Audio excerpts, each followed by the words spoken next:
అందరికీ నమస్కారం. ఏ కుటుంబంలోనైనా విభేదాలు సహజంగా ఉంటాయి. కుటుంబం అన్నాక విభేదాలు ఉండవని ఎవరు అనరు. కానీ అలాగే జగన్మోహన్ రెడ్డి గారి కుటుంబంలో కూడా కొన్ని విభేదాలు ఉన్నాయి. ప్రస్తుతానికి తల్లి చెల్లి కొద్దిగా దూరంగా ఉంటున్నారు. జగన్మోహన్ రెడ్డి ఆయన భార్య ఒక సైడ్ ఉంటే వాళ్ళిద్దరూ ఒక సైడ్ ఉన్నారు. ఓకే, రాజకీయంగానో లేకపోతే ఆస్తిపరంగానో వాళ్ళకి ఏదో చిన్న చిన్న విభేదాలు ఉన్నాయి. కానీ ఎవరినైనా పలకరించుకునే పరిస్థితి వస్తే ఖచ్చితంగా వాటిని అధిగమించి పలకరించుకోవాలి. ఇటీవల షర్మిలకు ఒక అబ్డామిన్కి సంబంధించి ఏదో ఒక చిన్న శస్త్రచికిత్స జరిగింది.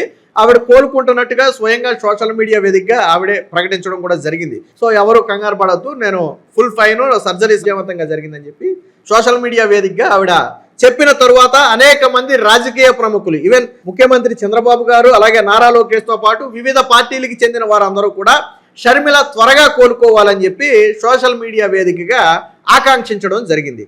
కానీ జగన్మోహన్ రెడ్డి నుంచి చెల్లెలు త్వరగా కోలుకోవాలని కనీసం ఒక ట్వీట్ కూడా వేయలేదు సరిగదా. కనీసం చెల్లెల్ని వెళ్ళి పరామర్శించే ప్రయత్నం కూడా చేయలే. అంటే కుటుంబంలో విభేదాలు సాధారణంగా ఉంటాయి, నేను కాదని నేను అనలా. ఇందాకే చెప్పా, వాళ్ళకి ఏదో విభేదాలు ఉన్నాయి. జగన్మోహన్ రెడ్డి లాంటి వ్యక్తి రాజకీయాల్లో ఉన్నాడు. రాజకీయాల్లో ఉన్నప్పుడు తన కడుపులో బాధ ఉన్నా కానీ పైకి కొంత నటించాలి. కనీసం అట్లీస్ట్ ప్రేమ లేకపోయినా ఉన్నట్టు నటించాలి. షర్మిల ఏమీ తీసిపోయే వ్యక్తి కాదు. నేను మళ్ళీ చెప్తున్నాను, జగన్మోహన్ రెడ్డి జైల్లో ఉన్నప్పుడు పార్టీ విచ్ఛిన్నం కాకుండా కాపాడిన వ్యక్తి షర్మిల. ఆ రోజు షర్మిల లేకపోయి ఉంటే వైఎస్ఆర్ కాంగ్రెస్ పార్టీ ఉండేదే లోదే కూడా ఎవరికి తెలిసేది కాదు. సో జగన్మోహన్ రెడ్డి 16 నెలలు జైల్లో ఉంటే రాష్ట్రం మొత్తం పాదయాత్ర చేసింది. మీకు ఇంకో విషయం కూడా చెప్తా. అంటే నారా లోకేష్ గారికి పప్పు అని ముద్ర వేసింది షర్మిలనే. తన ప్రచారంలో పప్పు నారా లోకేష్ అనే బలమైనటువంటి ముద్ర వేసి 2019లో నారా లోకేష్ గారు ఒక 5,000 ఓట్ల మెజార్టీతో తక్కువతో ఓడిపోయాడు ఆయన. సో అంత తక్కువతో ఓడిపోవడానికి ప్రధాన రీజన్ షర్మిలనే. ఆ రోజు మంగళగిరి టార్గెట్గా షర్మిల పనిచేసింది. ఎక్కడికి వెళ్ళినా కానీ నారా లోకేష్ని టార్గెట్ చేసి పనిచేసింది. అప్పుడు షర్మిల టార్గెట్ చేసిన నియోజకవర్గాల్లో మంగళగిరి ఒకటి, దెందులూరు చింతమనేని ప్రభాకర్ నియోజకవర్గం ఒకటి, అలా కొన్ని నియోజకవర్గాల్ని టార్గెటెడ్గా షర్మిలను ప్రయోగించారు. సో ఈ పప్పు అనే ముద్రను బలంగా ప్రచారం చేసింది ఎవరయ్యా అంటే, బాయ్ బాయ్ పప్పు అని బలంగా ప్రచారం చేసింది ఎవరంటే షర్మిల. మరి నారా లోకేష్కి ఎంత కోపం ఉండాలి? ఆ రోజు నారా లోకేష్ మీద ఒక ముద్ర వేసి తాను ఓడిపోవడానికి కారణమైనటువంటి షర్మిల మీద ఎంత కోపం ఉండాలి? కానీ ఏం చేశారు ఈరోజు? హుందాగా, చాలా హుందాగా త్వరగా కోలుకోవాలని చెప్పి ఆకాంక్షిస్తూ ట్వీట్ కూడా పెట్టారు. అలాగే చంద్రబాబు గారి మీద 10 లక్షల కోట్ల అవినీతి పరుడికి మీరు అధికారం ఇస్తారా అని చెప్పి ఆ రోజు ప్రసంగాలలో చంద్రబాబు గారు 10 లక్షల కోట్ల అవినీతి చేశారు అని చెప్పి, 10 లక్షలు 9.5 లక్షల కోట్లు అవినీతి చేశారని చెప్పి ఒక ప్రచారాన్ని తెర మీదకి తీసుకొచ్చింది. అప్పుడు కూడా ప్రధాన పాత్ర పోషించింది షర్మిలనే. మరి అలాంటి షర్మిలకు ఈరోజు చంద్రబాబు గారు త్వరగా కోలుకోవాలని చెప్పి ఆకాంక్షించారు. అంటే వీళ్ళ మీద కూడా తీవ్ర విమర్శలు ఉన్నాయి. మరి జగన్మోహన్ రెడ్డి పార్టీ నిలబడటానికి ప్రధాన కారణం సొంత రక్తం పంచుకు పుట్టినటువంటి చెల్లెలు ఇప్పుడు అనారోగ్య సమస్యతో ఉంది. ఖచ్చితంగా మనం చేయాలి కదా. నువ్వు ముద్రగడ పద్మనాభం చనిపోతే ఆయన్ను పరామర్శించావు, పాడెమోసావు. మరి నీ సొంత కుటుంబంలో ఒకరికి అనారోగ్యం అయితే జగన్మోహన్ రెడ్డి పరామర్శించకపోవడం ఏంటి? నీ కడుపులో బాధ ఉంటే ఉండొచ్చు, మిగతాయన్నీ వేరు. మనిషి అనారోగ్యంలో ఉన్నప్పుడు మనం ఖచ్చితంగా అండగా ఉండాలి. సంతోషంగా ఉన్నప్పుడు నువ్వు వెళ్ళకపోయినా పర్లేదు, కానీ మనిషి కష్టకాలంలో ఉన్నప్పుడు ఉండాలి. సో ఇప్పుడు వైసీపీ పార్టీ నాయకులకు కూడా ఒక అనిపిస్తుంది, ఆల్రెడీ 2024లో దీన్ని తెలుగుదేశం పార్టీ జనసేన ప్రధాన ఆయుధంగా చేసుకున్నాయి. ఏమని? తల్లిని చెల్లిని చూడని వాడు ఏదో పిన్నమ్మకి బంగారపు గాజులు చేయిస్తానన్నాడంటని చెప్పి రాజశేఖర రెడ్డి పాతక డైలాగ్ను బయటకు తీసుకొచ్చి జగన్మోహన్ రెడ్డికి ఉటకాయించి దాన్ని జగన్మోహన్ రెడ్డిని ట్రోల్ చేశారు. రాజకీయంగా జగన్మోహన్ రెడ్డి కొద్దిగా ఇబ్బంది అయింది, సమాధానం చెప్పుకోలేని పరిస్థితి ఏర్పడింది. తల్లి చెల్లిని ఎందుకు వదిలేసావు జగన్ అంటే సమాధానం లేదు. ఆస్తి కోసం వదిలేసావా? షర్మిల వేరే పార్టీలో ఉందని వదిలేసావా? ఈవెన్ చంద్రబాబు గారికి నారా లోకేష్కి చెప్పడానుకుంటే కానీ చంద్రబాబు గారికి శుభాకాంక్షలు తెలుపుతాడు పుట్టినరోజుకి.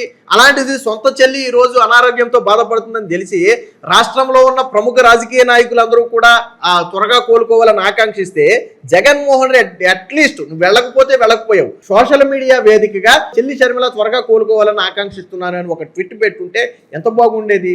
ఎందుకు ఇంత వైర్యం, ఎందుకు ఇంత కక్ష? ఏం పట్టుకుపోతారు రేపు పొద్దున వెళ్ళేటప్పుడు? రాజకీయ 2 పార్టీల్లో ఉండటం సహజమే. రాజశేఖర రెడ్డి కాంగ్రెస్ పార్టీ, ఈరోజు జగన్మోహన్ రెడ్డి ఏ పార్టీ? రాజశేఖర రెడ్డి కాంగ్రెస్ పార్టీ. నిజంగా రాజశేఖర రెడ్డి పార్టీలో షర్మిల ఉంది, తన తండ్రి పార్టీలో షర్మిలే ఉంది. నిజంగా మాట్లాడుకుంటే షర్మిలే వారసురాలేమో తన తండ్రికి. కాంగ్రెస్ పార్టీలోనే ఉంది. జగన్ ఏ పార్టీలో ఉన్నాడు? ఓకే రైట్, అన్నా చెల్లెళ్ళు, అక్క తమ్ముళ్ళు, అన్నదమ్ముళ్ళు ఏదైనా వేరే పార్టీలో ఉండొచ్చు, కాదని నేను అట్లా. భార్య ఓ పార్టీలో ఉంటే భర్త ఓ పార్టీలో ఉన్నటువంటి దేశం మనది. ఉండొచ్చు. కానీ దానికి ఈ విభేదాలను అంటగట్టడం ఎంతవరకు కరెక్టు? జగన్మోహన్ రెడ్డి చేసిన పని ఎంతవరకు కరెక్టు? షర్మిల కొడుకు పెళ్లి సమయంలో కూడా జగన్మోహన్ రెడ్డి వెళ్ళలేదు. ఆ ఎంగేజ్మెంట్ టైంలో అనుకుంటా కేవలం ఒక నిమిషంన్నరో వెళ్ళి అలా కనపడి ఫోటోకి ఒక ఫోజ్ ఇచ్చి వెంటనే తిరిగి బయటకు వచ్చేసాడు. ఆ రోజు కూడా పక్కన లేడు, షర్మిల పక్కన లేడు. సొంత మేనల్లుడు వివాహం అంటే మేనమామ వస్తాడని ఎంత ఆశపడతారు వాళ్ళు. మేనమామ పక్క నుండి ఆ కార్యక్రమం నిర్వహిస్తే ఎంత హుందాగా ఉంటుంది. అలాగే పెళ్ళప్పుడేమో ఎన్నికలు అని చెప్పి జగన్మోహన్ రెడ్డి చెప్పాడు. సరే ఓకే రైట్, జగన్మోహన్ రెడ్డి వెళ్ళడానికి కుదరలేదు, ఎన్నికలు చాలా ఇంపార్టెంట్ రైట్. మరి భారతీరెడ్డి వెళ్ళిందా? షర్మిల కొడుకు పెళ్లికి భారతీరెడ్డి వెళ్ళిందా? వెళ్ళలేదు కదా. జగన్ ఎన్నికల్లో బిజీగా ఉన్నాడు రైట్, ఒప్పుకుందాం అనుకుందాం కాసేపు. ఒక గంట వెళ్ళి పెళ్లికి వెళ్ళి ఫ్లైట్లో, స్పెషల్ ఫ్లైట్లో వెళ్ళి గంట పెళ్లికి వెళ్ళి తిరిగి రావడానికి అంత బిజీ ఏముందో నాకు అర్థం కాల. ఈరోజు బాలకృష్ణ గారు ఉన్నారు, వాళ్ళ ఫ్యామిలీలో చూడండి. బాలకృష్ణ గారు ఏదో షూటింగ్ సమయంలో గాయపడ్డారు. చంద్రబాబు గారు నారా లోకేష్ ఇద్దరు వెళ్ళారు, పరామర్శించారు. గాయమైందని తెలియగానే నారా లోకేష్ ఫోన్ చేసి వెంటనే మా ఫోన్లో మాట్లాడాడు. కుటుంబం అంటే ఎలా ఉండాలనేది ప్రజలు చూస్తున్నారు. ఇప్పుడు రెండు కుటుంబాలని పక్కన పెట్టండి. ఇప్పుడు చంద్రబాబు గారు నారా లోకేష్ చేస్తున్నటువంటి పనులేంటి? వాళ్ళ కుటుంబాన్ని చూసుకున్నారు. రాజకీయ ప్రత్యర్థులకు కూడా వాళ్ళు ఇలాంటి సమయంలో అండగా ఉన్నారు. మరి జగన్మోహన్ రెడ్డి అంటే ఎవరుంటారు? రేపు పొద్దున సొంత కుటుంబం అంటే ఎవరుంటారు? భార్య తప్ప ఎవరున్నారు? ఈవెన్ తల్లి కూడా ఈరోజు షర్మిలతోనే ఉంది. పోనీ జగన్మోహన్ రెడ్డి వెళ్ళి పరామర్శించాడు ఒక గంట, ఎన్నిసార్లు ఇక్కడికి వచ్చాడు. బెంగళూరు నుంచి హైదరాబాద్ వెళ్ళటానికి ఎంతసేపు అండి? గంట సేపు పడుతుంది. గంట సేపు వెళ్ళి కనీసం అట్లీస్ట్ ఒక 5 నిమిషాలు ఆసుపత్రిలో పరామర్శించొచ్చుంటే రాజకీయంగా కూడా బాగుండేది కదా. అంటే ఈ రాజకీయ వైర్యాన్ని జగన్మోహన్ రెడ్డి కుటుంబం మీద కూడా చూపించడం కరెక్ట్ కాదు అనేది చాలా మంది భావన. ఆ రోజు వైసీపీ పార్టీ మనుగడను కాపాడినటువంటి వారిలో షర్మిల మొదటి స్థానంలో ఉంది. మేబీ షర్మిల పార్టీలో ఉండి బలంగా ఎదిగితే జగన్మోహన్ రెడ్డికి పోటీ అవుతుందనే ఉద్దేశంతో ఆయన దూరం పెట్టుకుంటూ వచ్చాడు. ఆ తర్వాత తప్పని పరిస్థితుల్లో షర్మిల వేరే పార్టీ పెట్టుకుంది, ఇక తప్పని పరిస్థితుల్లో కాంగ్రెస్ పార్టీలో కలిసింది అనేది ఇప్పుడు చాలా మంది వైసీపీ నాయకులే చెప్తున్నటువంటి మాట ఇది. ఆ రోజు నిజంగా జగన్మోహన్ రెడ్డి కన్నా షర్మిలను ఆదరించి ఉంటే ఈ రోజు వైసీపీ పార్టీలో బలంగా ఉండేది కదా. జగన్మోహన్ రెడ్డికి ఇలా కష్టకాలంలో జగన్మోహన్ రెడ్డికి అండగా ఉండేది కదా. ఎవరు చేసుకున్న కర్మ ఇది, ఎవరు చేసుకున్న పాపం ఇది, చేతులారా చేసుకుంటున్నారు. సో ఇప్పుడు సొంత పార్టీలో నేతలు ఏంటి జగన్మోహన్ రెడ్డి వైఖరి అని చెప్పి చెవులు కొరుక్కునే పరిస్థితి. సో మీరు ఎలా చూస్తారు? జగన్మోహన్ రెడ్డి కనీసం పలకరించకపోవడాన్ని మీరు ఎలా చూస్తారు? అలాగే వీడియో ఎలా ఉందనేది కామెంట్ రూపంలో తెలియజేయండి.